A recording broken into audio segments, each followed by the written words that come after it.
Good afternoon, everyone. Let's call the June meeting of the Town of Newbury Human Resources Board to order. It is 4:12.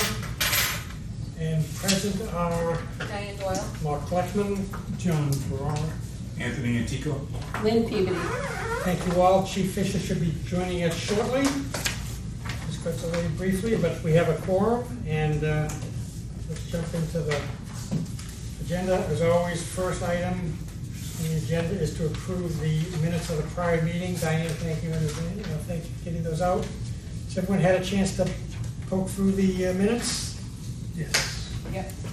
Is there a motion to approve? So moved. Is there a second? Second. Any discussion? Omissions, corrections, edits? Seeing none, let's vote. All in favor of accepting the minutes as written, say aye. Aye. Thank you, Diane.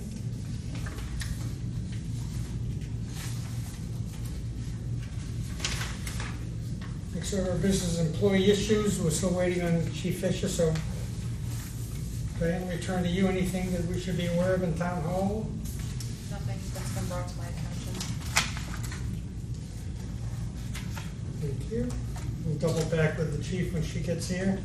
Dan, how about personal actions, job vacancies? Last month, we talked about the fact that there were a couple of positions that still needed to be addressed.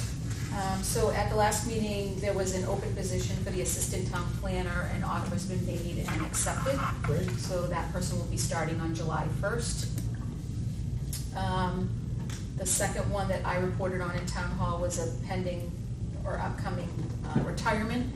So nothing's happened on that. That job description is currently being reviewed and may come before us as our first one to kind of go through the new process. That's the assistant town clerk? The assistant assessor's clerk. Oh, okay. Assessor, I'm sorry, I read it Yep, wrong. The assessor assessor's clerk, clerk. thank you.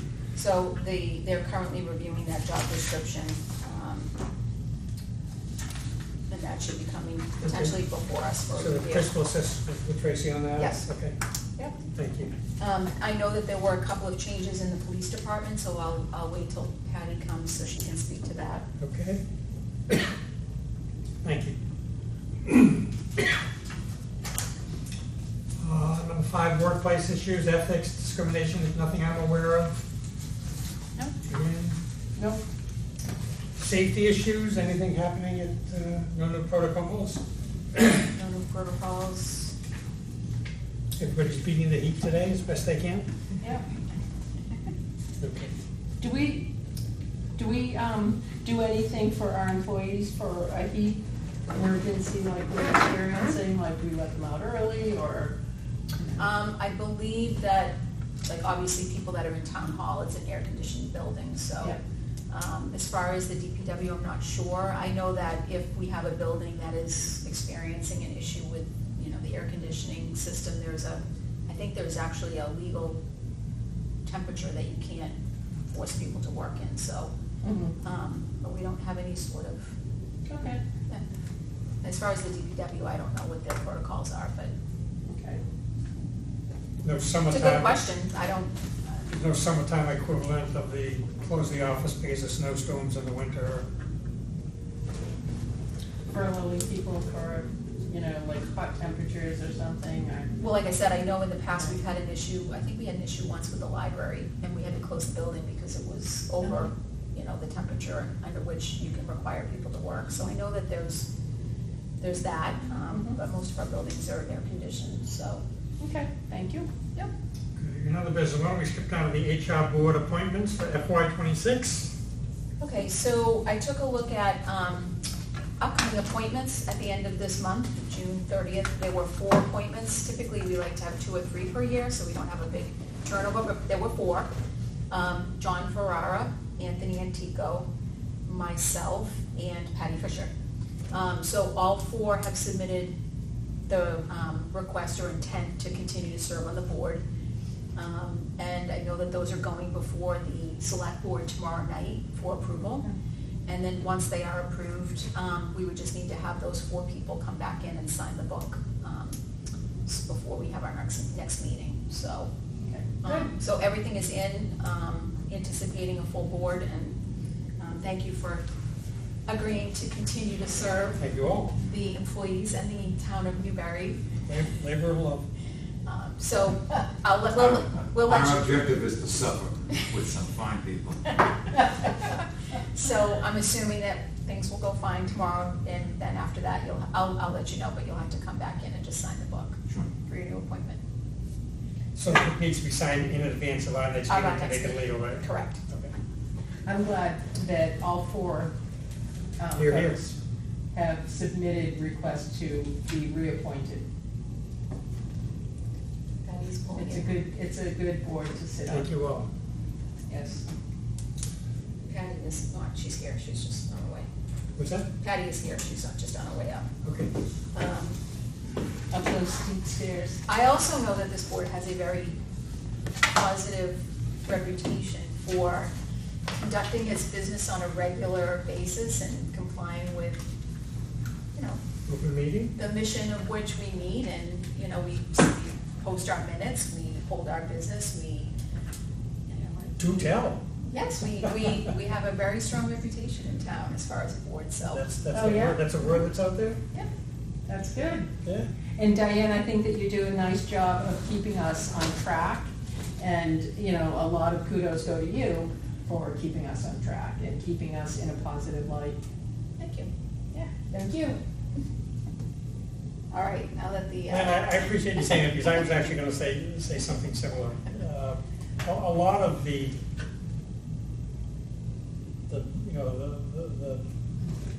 back of the envelope stuff that needs to be done falls to Diane, and perhaps not fairly, because Diane is at town hall, and because she's working with this stuff all the time, it kind of defaults to her, and I'm very appreciative of that, as I'm sure the rest of the board as well, so thank you for sharing your thoughts. I want to echo that I think we'd be lost without, I'm sure we'd be lost without her, so. That's a given. You are definitely the umbilical to the town. no, Yeah, well, here, thank here. you. I apologize. We're having a love fest. Oh, good. Yeah. We're patting Diane on the back. Nice. So, So I and have one more thing on that. I was just gonna say, I've been on this board since 2010, since I came to Newbury. I came into Newbury in 2010, and over the years, I have very much appreciated both, you know, level of skill and just support and learning. I've learned so much from all the members over the years, and it's just been nice for me to have a group that I can rely on and to move some of these things forward. I look back on the 15 years, and it's, we're transitioning into another classification and compensation plan, and there's a little bit of work to be done there, but I look back on when I came and how much progress we've made over the years. So I think it's a joint effort. So what I was going to say is, this is also your job, right? And so, does your boss need any feedback, you know, from the board on your performance in managing this board the way that you do? Right? I mean, I think she's kept in the loop enough that she understands what we do and how we do it. Don't think that, can't think of anything in particular that she would need to know other than, you know, the results of the board and the things that we work on and keeping the minutes posted and, Yeah, I mean, this is what we do, right? Right. And so, I mean, that's just part of a job, is getting feedback on what you do. And so, you said that she doesn't probably need that feedback from us. You can see, the evidence is that you do a great job kind of leading our team, our board. But if she ever wants to talk to any of us, I think that would be, a nice conversation. Yeah. okay. You know, over the years, I've had more than dozens of drop-ins with the mayor. And I don't think one of the sessions doesn't bring up Diane's name, which she means to the troop.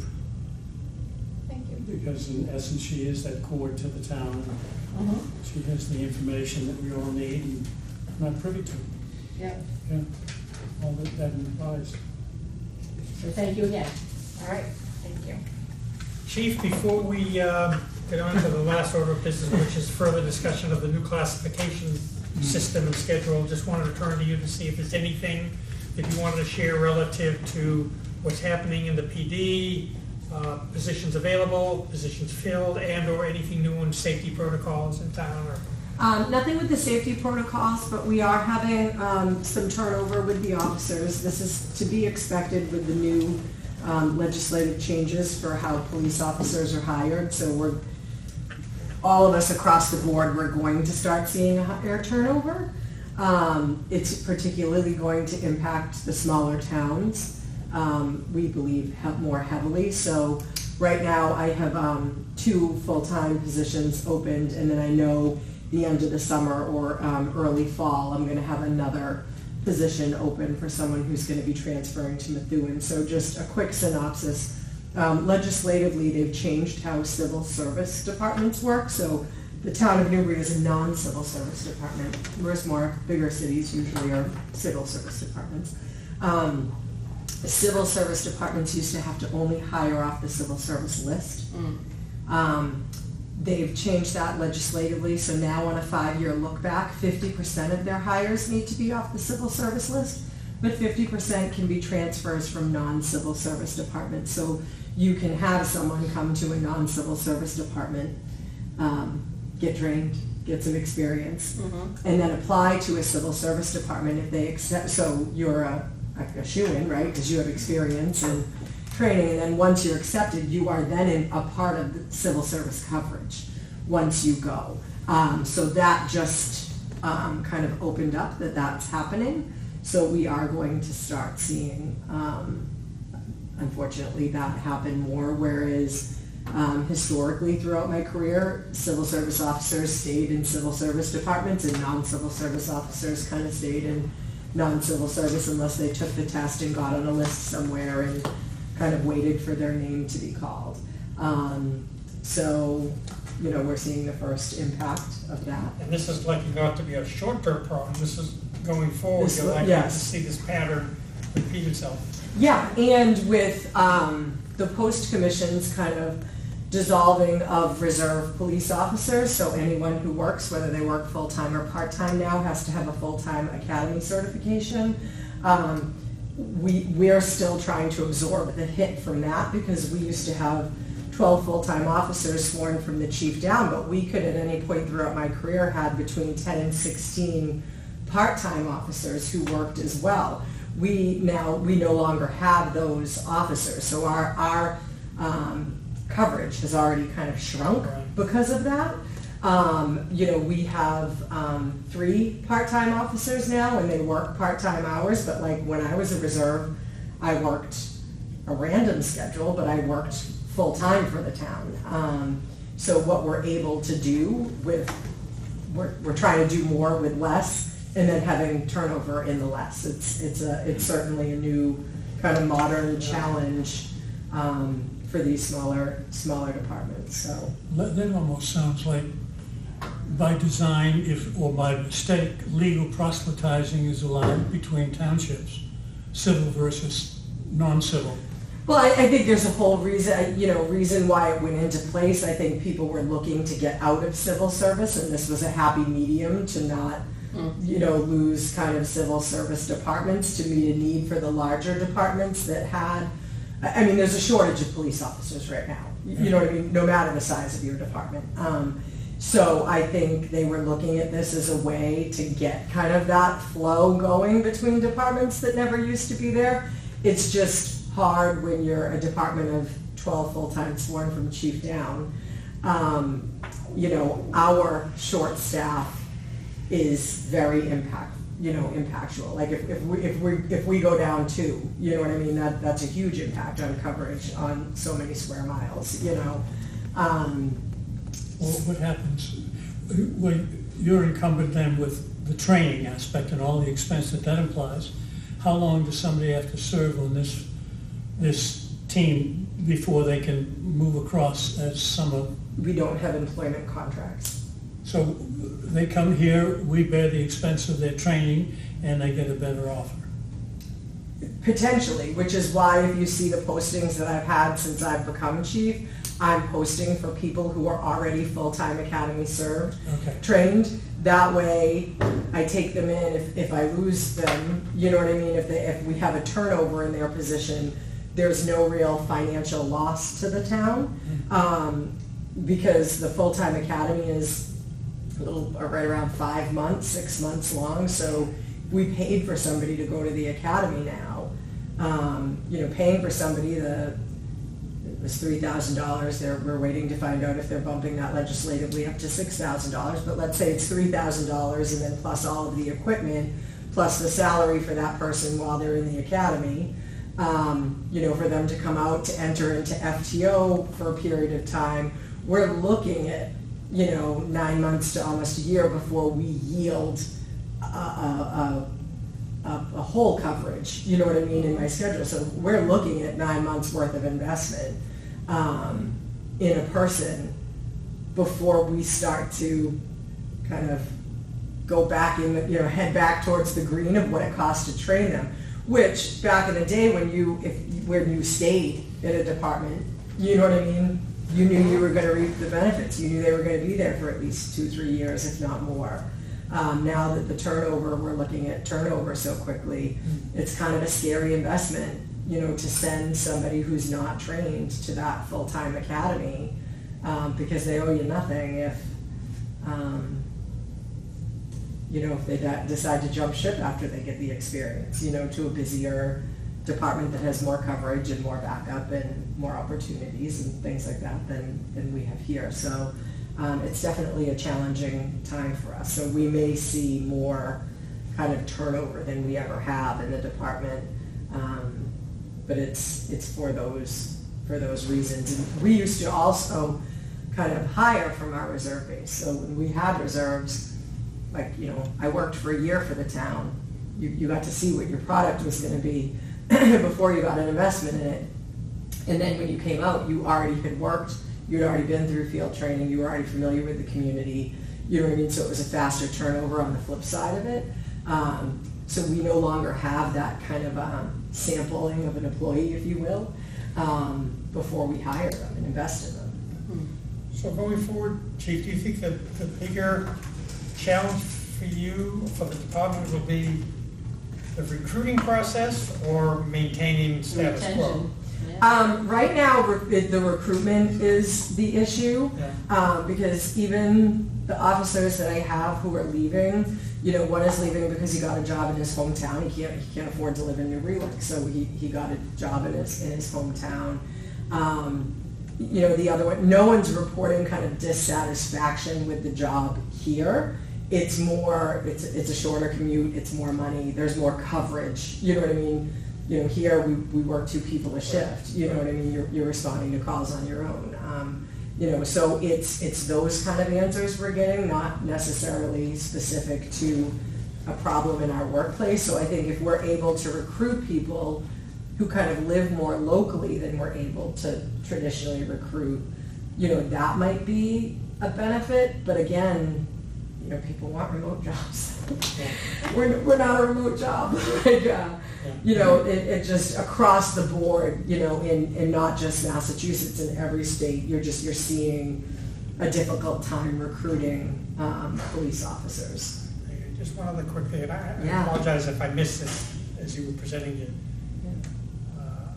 What's happening, is there no mechanism to claw back the town's investment in training and in the academy if somebody doesn't stay put for a minimum of 6 months post-academy or 9 months post-academy? Or So that's the thing that we're now looking into, is these employment contracts and how much teeth do they actually have? Because then, but I mean, for me, right, selfishly, like my line items, if we're looking at crossing, fiscal years, my salary and wages line item is still going to take the hit. Yeah. Anything that they get recovered back from an employment contract outside of the fiscal year is going into the general fund. Right. You know what I mean? So it's still going to have a massive impact on my narrow lens, not from a town point of view, Right. but from a police administrator point of view, it's still going to take a hit, you know what I mean, in our annual, allotment Right. of what we have for salary and wages and expenses, that does not recover unless they leave in the same fiscal year, is kind Just go of, back into your bucket, goes into the general fund. goes into which is great, it's better than nothing, you know Yeah. what I mean? But it still leaves me in a fiscal year financial kind of conundrum where I'd rather try to recruit people who have the training and experience, so that if they go, I'm saying to Diane, sorry for the onboarding and outboarding so quick, but the town isn't losing Yeah. the massive investment that it costs to send someone to an I'm academy. not sure to what extent we would be able to, but if we can help in any way in the recruiting process, Yeah. please don't. Share on That's social it. media, my Tell your postings, friends. share on your LinkedIn, that really is the best way right now for us to get out, especially the free recruitment, sorry, that's true, but you know what I mean? Anyone sharing on their social media that we're hiring. We've got on the PD website, on the town website, we've got the full links to the job descriptions. I'm transparent with what the pay range is. I don't want to waste somebody else's time or my time with doing a background investigation and stuff. If they end up saying it's not enough, like, I'd rather have them have everything up front before they fill out the background investigation packet for us, and we do that, because that's a lengthy process. So I'm willing to have conversations, with anyone Okay. who has the certification. Good luck with that. Thank you. Is it fair to say that most police officers don't want to live in the village they patrol? No, not at all. We run into the issue where people just can't afford to live Expensive anywhere village. near us. Yeah, we're an expensive village, Yeah. Byfield, Newbury are all expensive. yeah. It's a, If you look at pay versus property, right, to own a home, it's very, very difficult. all you have to do is- Most of our employees live in New Hampshire, Yeah. and commute from there, because that seems to be where it's reasonable, Yep. and available. reasonable and There's- available, for There's sure. nothing, there's no place You for can get something anybody to under a live here million. unless you buy an established property. And Mm. I think if you went on Family the town home. books and saw the last 25 homes built in this town, not a single one of them broke ground for less than $1.5 million. Yeah, and even if you're looking at It cost $700,000 for, for an as-is, ranch, That's right. So, yeah. You also had, in addition, so you have 2 full-time open positions currently, you're gonna have 1 more in the fall. You also had a change in the emergency communication dispatcher, one's leaving and one's coming back. Yes. So we had a part-time dispatcher who we knew when we took her, she'd worked for us for a while, she'd taken a break, she'd started law school. Then she came kind of back to us for scheduling, picking up shifts as she could around her law school schedule. She has successfully completed law school, and she's going to be studying for the bar exam. So we knew we only had her during her time in law school. So she is leaving her part-time dispatch position, but coincidentally, someone who used to work part-time dispatch for us did another job. Or actually, he worked full-time for us, went and did another job, is asking to come back again for full-time. So that I'm thrilled, because his training and certification and whatnot to be an emergency communication dispatcher are still valid. So he'll just need a refresher on our new dispatch system, and then he'll be able to get up and running. So that wash is good. You got a full Did you say plate, Chief? full-time? He's coming back full-time? No, he's coming back part-time. He was full-time when he resigned. Got it. And he's asking to come back, just to pick up shifts on weekends, which is perfect. A lot of moving parts. Yeah. So I have a question, going back to the beginning of the conversation, Mhm. civil versus non. Yeah, Okay, and then you mentioned, there's more people to take shifts, there's more opportunity, what about pay and benefits for civil versus non? so benefits, when we look at police departments, are all pretty much the same throughout Okay. the Commonwealth, here in Essex County, we're all in Essex County Regional Retirement. Some benefits, we have a good benefits percentage pay here, you know what I mean? So the percent you pay for health insurance might vary slightly, but not enough to change the game on whether you take a job or not, Yeah. especially with, hourly rates, you know what I mean? Mhm. Kind of varying. So we are in the lower end of, we're constantly struggling in that, we're the lower end of pay, and we'll have a contract, then bring us up to closer, like, to low mid, you know what I mean? And then everybody else will negotiate, and then we'll be low again. So we do toggle in that low to mid range, for like-sized departments, in the area, and where, other departments like Georgetown is just putting on 2 or 3 more new officers. So in this phase of no more reserves working, no more part-time officers, right?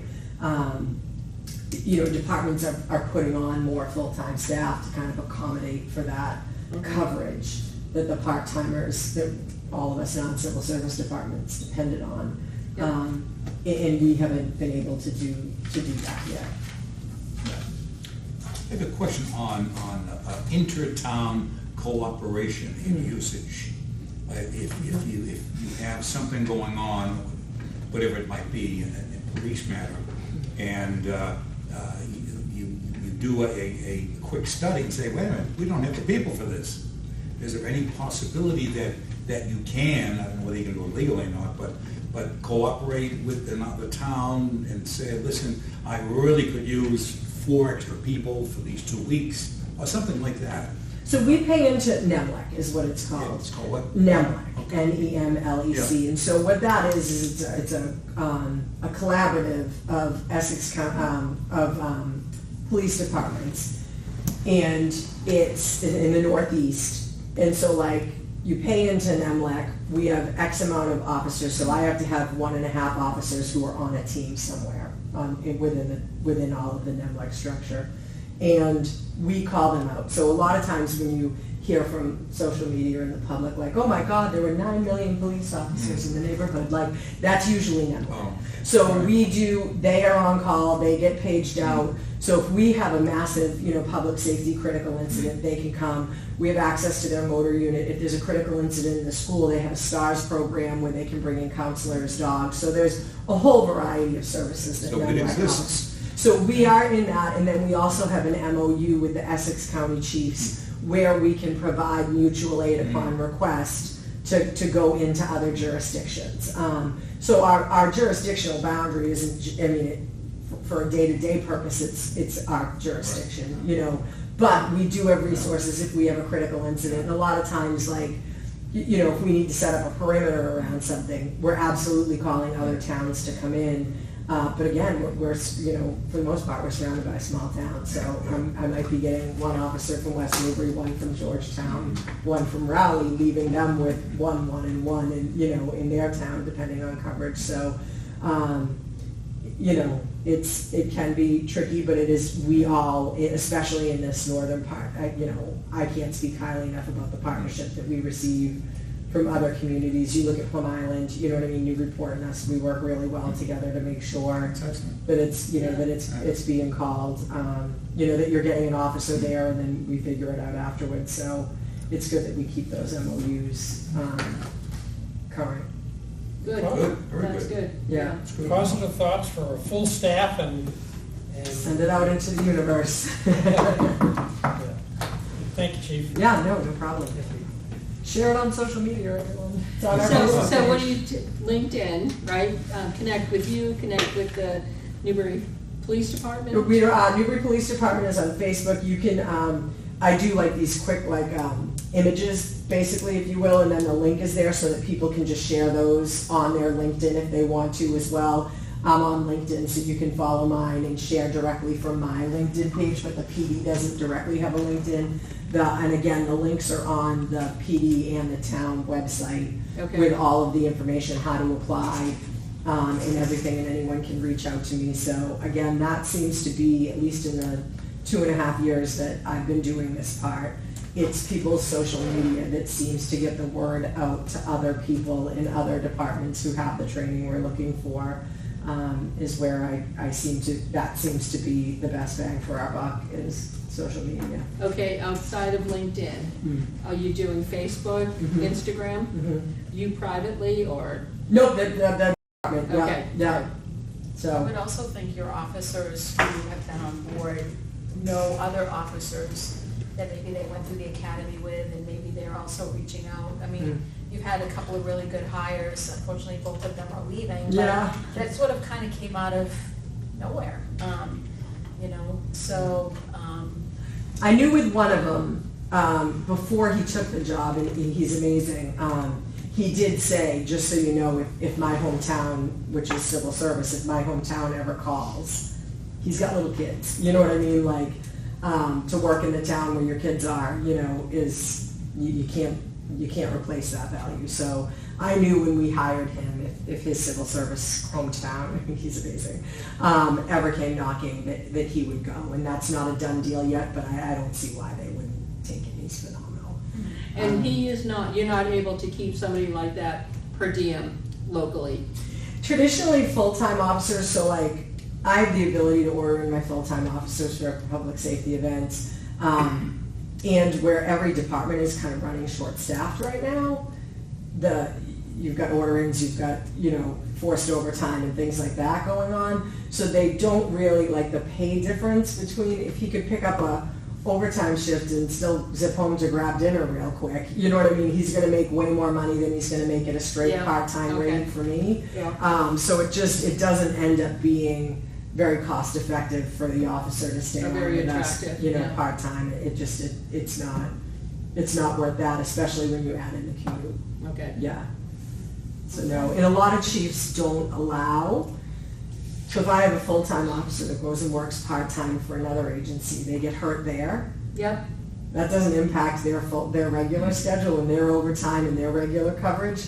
I get hit. So Yeah. a lot of chiefs, we don't traditionally allow our officers to work in a police department elsewhere because of the high risk for injury and the negative impact that secondary employment would have on my interesting primary things, all employment. very interesting. Yeah, Sort of like professional ball players are not allowed to go skiing. yeah, exactly. Yeah, Yeah. yeah. Do you feel there's anything that the town could be doing that it's not doing to help you in this regard?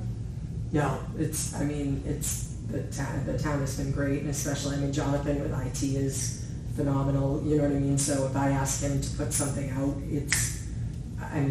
I've sent him emails on the weekend, and I get an email back on the weekend that says, just did it. Like, you know what I mean? Like, the partnership, I feel like, is really good. It's just kind of spreading the word of the mouth and getting Newbury PD's openings above the algorithm out there between, all the other agencies that have openings, as well, so.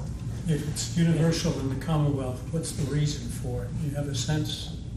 Oh, yeah, the stigma against police officers is just starting to kind of repair, you know what I mean, over the last five really? or so years, you know what I mean? And people want remote jobs. They want high-paying, high day off, remote, flexible schedule jobs. And I'm telling you, you're working on your birthday, you're working on your anniversary, you're working nights, weekends, holidays, and oh yeah, I know you're sleeping, but we just had a critical incident. I'm waking you up and I'm ordering you back in. Like it's a unique job nowadays compared to other entrepreneurial opportunities that people can have going. And it used to be, the benefit to that kind of tough schedule used to be you had really good benefits, you had a pension, and you got really good pay. I remember when I first started, like, police officer spouses didn't have to work, right? Because they got to stay home and take care of the kids when the other parent was out and about now. Now in the scheme of profession across the board, we're not a high-paying salary job. Like, you have an opportunity to make a lot of money, but you're going to be working 60 to 80 hours a week, you know what I mean, opposed to other professions where you're making that same dollar amount, for less, and then, add in the safety risk and the public scrutiny risk and, all that other stress, and young people just don't want to do it anymore. Yeah, and that's 70 hours of showing up. Showing up, alert, and it's, it's just, it's a lot. Yep. It's definitely a lot. So. And for the pension to be worthy, right, you gotta start with it. Yeah. You've got to be able to get your time in to hit your 80%, to make that piece of it at least attractive and worthy. So we're not going to get somebody in their 30s who's lived life and had experience, who's all of a sudden like, oh, I want to be a police officer and give up my Social Security to come be in a pension that I'm not going to yield a high percentage back from. Like, you know, so we've got to get people in young in order for it to be worth it in the long run for them. So. Thank you, appreciate you sharing all those Yeah, details. no problem. Yeah. Okay, the last order of business today, and I'll turn it back over to Diane, is the ongoing challenge of being able to come to closure on this new classification system. You know, a month ago, I thought it would, let's just look at a position and see, compare the apple to the orange, and if everything's good, we're off and running. Naive on my part.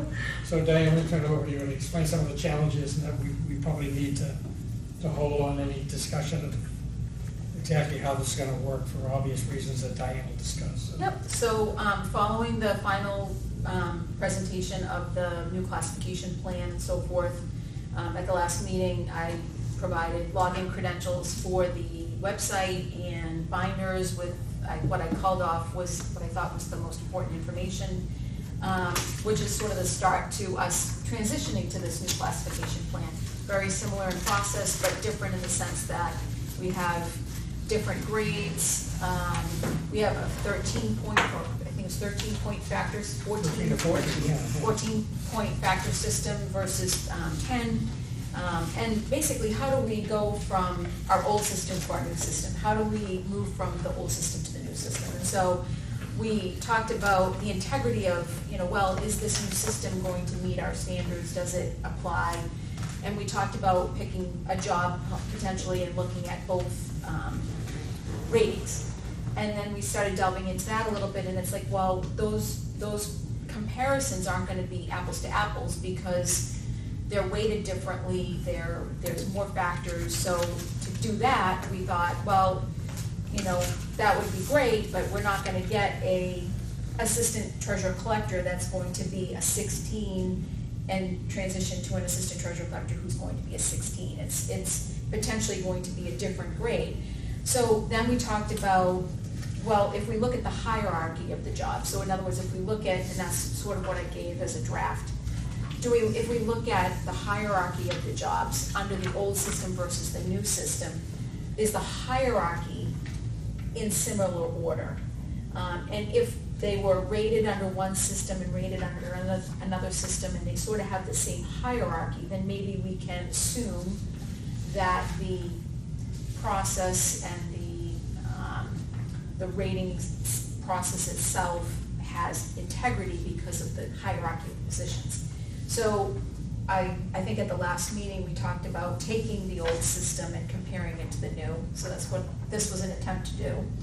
And then as I was preparing this, I started to notice a few things in terms of there being a couple of jobs that were rated under the new system that we don't even include anymore.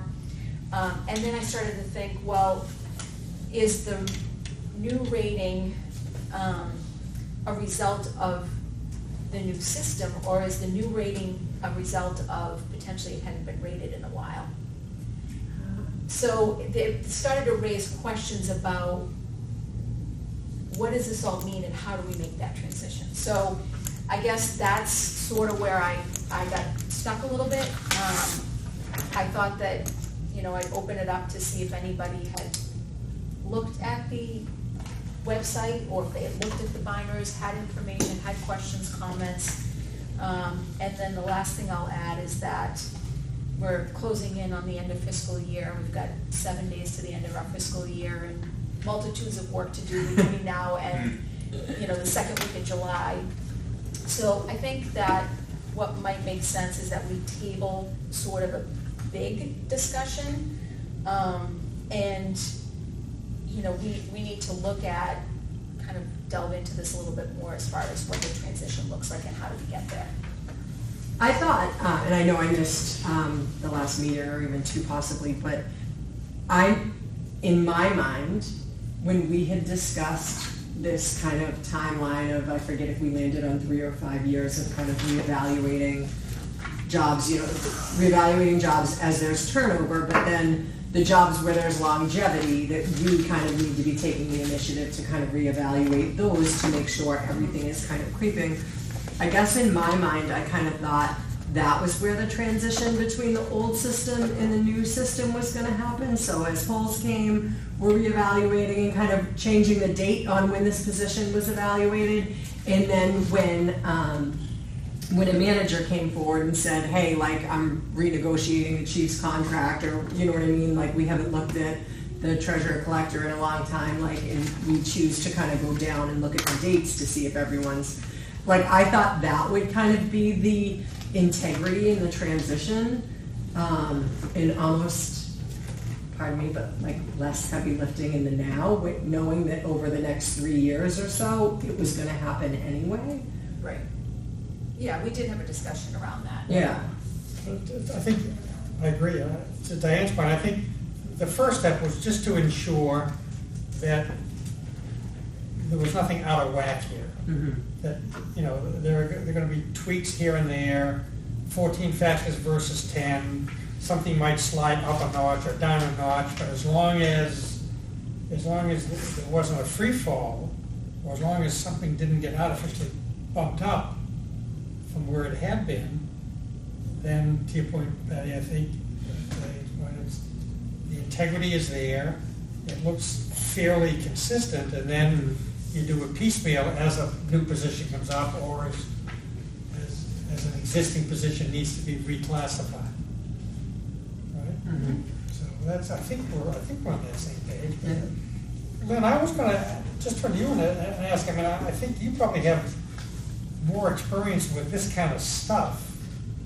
Certainly I do, I don't want to speak for anybody else, so do you have strong feelings one way or the other about how to go about ensuring that once we transition over here that we're on solid footing, or?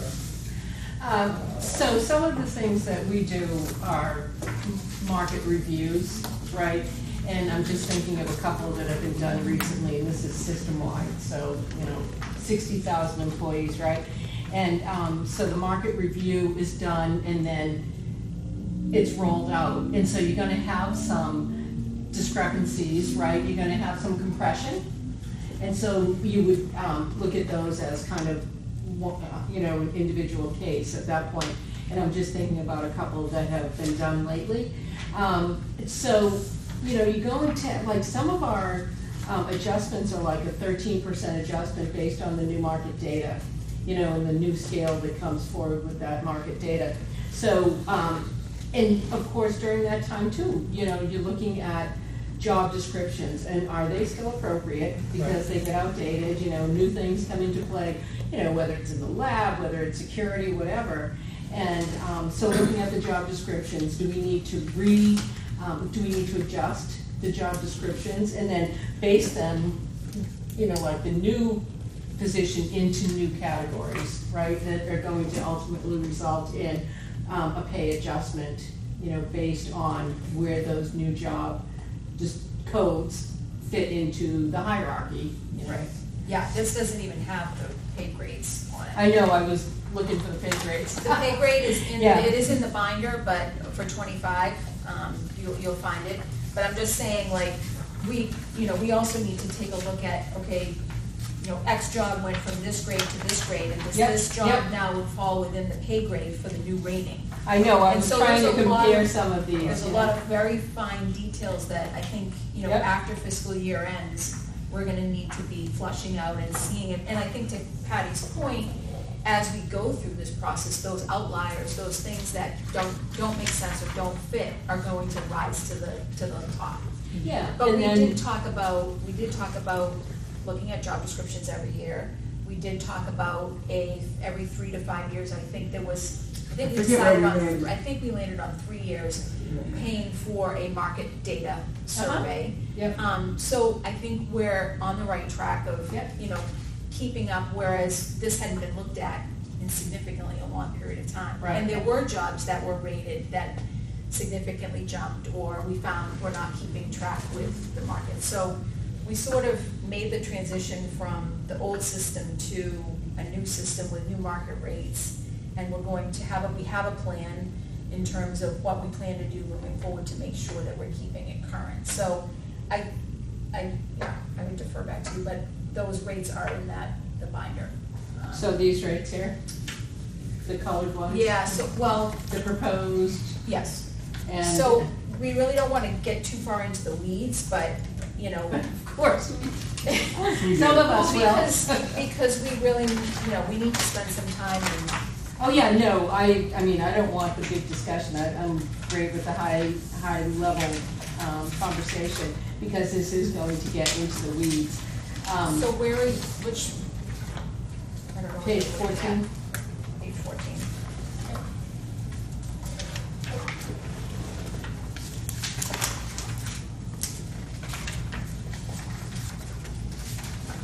Yeah, so it's current FY Oh, yeah. 25 range, market average, proposed FY 25.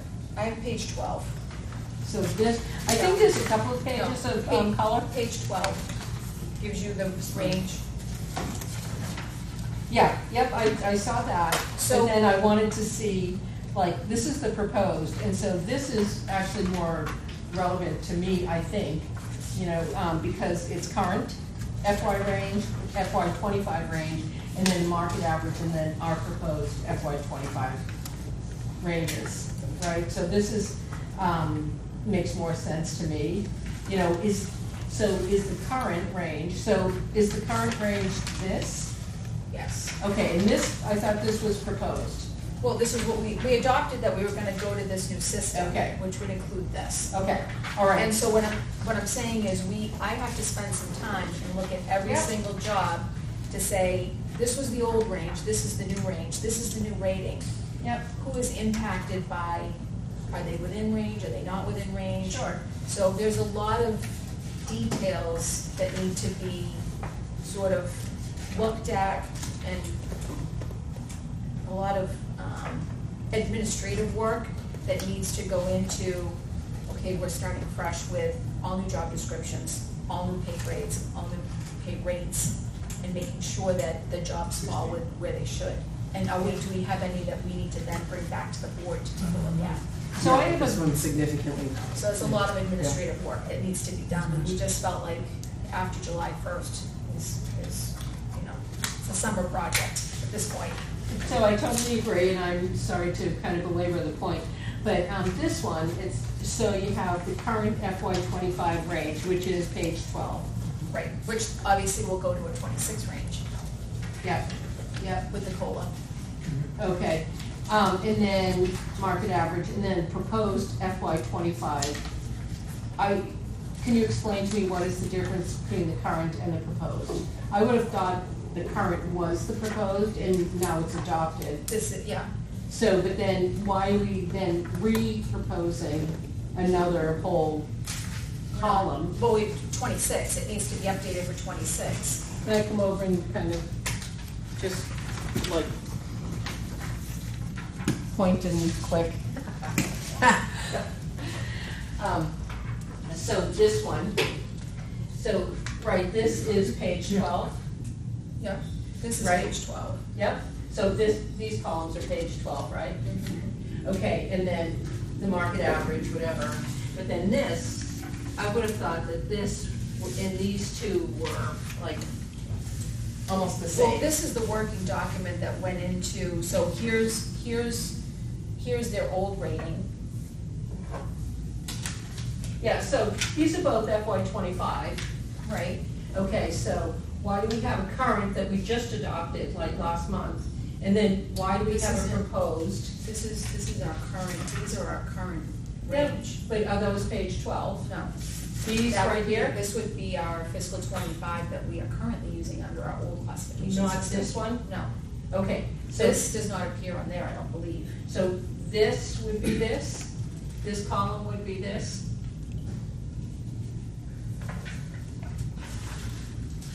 Well, it wouldn't be because this is all of our job grades as they were, not as they are.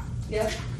So this, I think this is what she's saying, this is The current fiscal range, proposed fiscal range. They're the exact same, this is not this though. So, this is as the jobs were classified previously, these are the new classifications. This is a proposed mid, max, mid, and max, which would be equal to in our old system, this that had the pay grades on it. Mm-hmm. Yep. This For is 25, for 25, but what I'm saying is this now needs to be updated for 26. correct. This is under our old system, Okay. and this must be under the old system. I don't have that with me, but Okay, yeah, I don't know, I mean, I just don't see what the difference is There with it this. You know, current FY '25 but this is range. our old system. Right, but still, this is one of the sheets that we're looking at. So current FY '25 range proposed, which is that, right? But these are our old ratings, so Okay. this is not, so I think what we have to compare is this Mm-hmm. to this classification, which has our fiscal 25 rates, which is in our old binder. Mm-hmm. And we have to look at each job to see where they were slotted and where they are now slotted to make sure that they don't fall outside the range in either side. Does that make Okay. sense? I think so, yeah. Okay. So we're gonna have to look, I'm gonna have to look at each specific job, Yeah. print every single job description, date it July 1, have every manager look at them Yep, and put the new grade on them, and then that's our starting point. yes. And then compare where those jobs are, who's filling them, what their pay grade is, to make sure that there's no We one. don't have outliers. Yeah. And then we go off, we move towards, starting to use the new 14-point factor. But it just got a little in the weeds, and so I think That's a huge undertaking. it is, Oh, yeah. but after July, we'll After, have, yeah. we'll have some, but I thought this would tell us, okay, we've undertaken this project, here's what the hierarchy was before, here's what the new hierarchy is. It seems in pretty similar order. I know, for example, there were a couple positions that did move, but one of them is a job that we will be looking at in late summer anyway, and it hadn't been rated in a while. So it didn't surprise me that it moved. But I started thinking, well, why did they move? Is it because she rated them under a new system, or is it because they hadn't been rated in a while? Or were there Oh, yeah, other yeah. factors? Yeah. Would it be helpful to ask Sandy to come back in and join us for a working session on this? Well, as I think in the last meeting, the two of you weren't here, she also agreed to sit in on a job rating. Oh, good. And she would do it via Zoom. She's available, she's Right. willing to help us in any way as we transition. So we certainly could entertain that when we do our first couple of job ratings, to make sure that we're looking. As they exist now, Yeah, well, like, if we have the one. 10 factors and all that other stuff. Right, if we have one coming up in August, we can sort of be on hand to help guide us through the new 14 factors, but yes. Rather than get here in advance and just explain the methodology and. She would do a specific job rating as a tutorial. I mean, I think what did you just say, you explained what was the word that you used? The Methodology. I think the methodology has already been sort of proposed and documented in the fact that we're moving into this new plan. She just had mentioned that as we move forward and we do some of these new ratings, she would be willing to sit in, whether it's on Zoom or in person, to help us as questions arose or we had questions about the process. She would be more than Okay. be willing to come and help us with that. All right. Obviously, as part of her contract. I think the old is new again, though. That's, every time we sat here doing a classification rating Yeah. on a particular job, and I'm just looking at these pages, and what changes? The money's changed, et cetera, but these, on page 15, all of these factors are very close to what we've always looked at. Yep. So, but I thought in the beginning, it was, how the town of Newbury can keep track with current pay grades, et cetera, and how to attract, people, et cetera, who might not be aware of that. That's what I thought that we were doing. The bottom line supported this thing was, you know, is we can't get the best help because we're not paying them anything, you know, things like that. Yeah, well, that was all the data that she collected that went into Right. determining, you know, what the average pay rate was, where do we wanna be. I think we said we wanted to be in the 50th percentile or Right. 75th percentile. And I think the end result is this new schedule with new pay rates and obviously Right. updated, so. What I'm and saying then- is not that much different from what we have done. We're just looking at some updated, renovated figures. Correct. In taking the subjectivity out of our old system is the thing that stuck yeah, with me. the- Is Yeah. our old system, there was a little bit too much wiggle room for subjectivity Yeah. that could be Yeah. perceived as Yeah. discriminatory. And So bear in this mind, one as is- Sandy did say on a couple of occasions, that within reason, she felt we were in good shape Yeah. as it relates to the marketplace. I remember There was- hearing Tracy say, you know, this whole process showed us that we were kind of a little bit better off than we had anticipated perhaps we were when we went into it. Right. And that we just need kind of better maintenance, I think is, you know, Yeah. paraphrasing, like she said, of the jobs where we have longevity. Yeah. Is And kind of- her- Yeah, her net was that, you know, we could probably tweak some of the mins and the maxes. But having said that, she felt like we were not far off. And secondly, that it was important going forward, to the point you made earlier, that we need to make sure that we're up to date with this stuff every 2 to 3 years max. Which we hadn't done in Which we quite some have time. done, right, which got us in some trouble also. Because we were adjusting our pay grades by the COLA, but the market was far exceeding the Right. COLA. Right. And then jobs were, you know, not being rated consistently. So I think that was the biggest piece that I took away, was looking at the jobs more frequently, doing the market analysis to make sure that, you know, it's not just a COLA, but if the market, I mean, the market over the last 5 to 7 years has just been insane, especially for municipal. So I've seen many jobs go through a rating process and we've addressed those issues in the hiring process, but it's just keeping current with it. And that was the guidance from Sandy, quite frankly. Yeah. And to have the Love Fest continue, she did also speak very highly of the board and the integrity of the work that we have done consistently to rate jobs, look at jobs, be proactive. You know, not every community is doing that, so. I was looking for another project.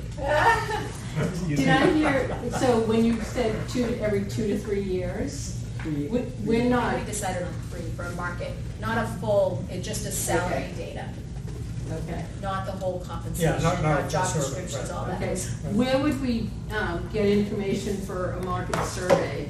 Because the municipalities aren't doing a survey project these days.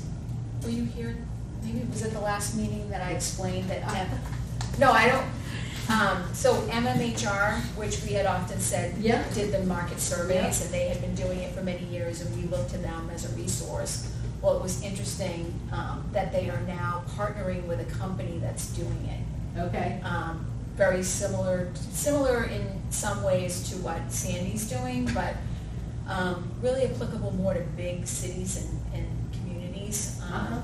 It's a So- big price point attached. Yeah, so what they were asking, so I attended a session through MMHR that basically said the reason why we stopped doing this is because we were in the process of partnering with this company that's now Okay. doing this.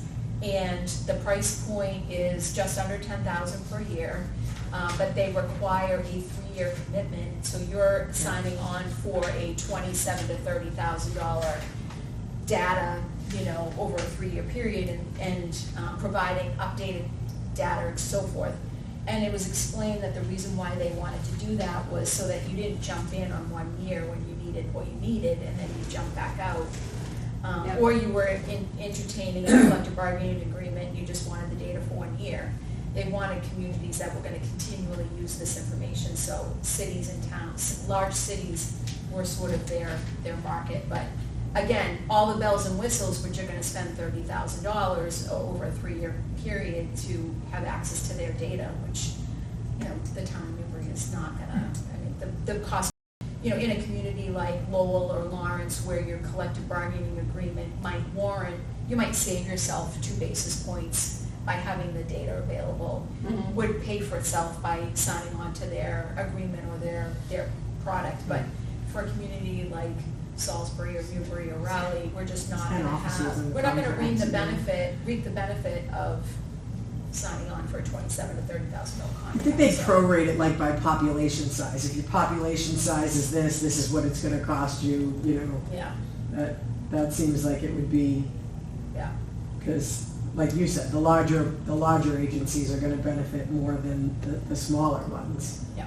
So you think their price point would reflect that? But no, we decided that we were gonna, I think well, I'll look back in the minutes, but I think it was 3 years Okay. to just get a market salary, you know, survey from I mean, if they a priced it, vendor. if they price it like users, individual users, licenses, you know, Yeah. whether it's LinkedIn or anything else, you know, that's one thing, but, you know, the town as an entity, I don't think Yeah. there's any appetite to spend that kind of money over a 3-year period. Have we determined a COLA? That was already approved back at the town meeting. Yeah. Okay, and what is that? It was 2%, Okay, unless contractually otherwise. okay. Okay, so I think the So it's, guideline is to wait till after the fiscal year starts, starting in June, and have Sandy on hold, ready to go, and as soon as we get a position that's worthy of a classification or a reclassification, have her engaged, and Mhm. Tracy with us as well. I think Tracy would like to be part of the process, Yep, so, good, and then test drive. good. So, but continue to look Great. at it. Like I said, if anybody had comments, or I just felt there was one spreadsheet that needed a date, like when it was reviewed. Yep. You know, if there's anything else that you see or suggestions. I know, Lynn, you haven't really had a chance to look at it, so if you know, go in, look at the website. bring them to the next Yeah. meeting. Yeah, bring, as we're taking our documents and moving them to this new system, you know, if you see things, definitely let me know. Okay, Thank you. thank you for all the work that you've done, Diane, on this. I think that's all. Anything else? Any other general discussion? Seeing none, is there a motion to adjourn? Motion. Second? Second. Any final discussion? We're adjourned.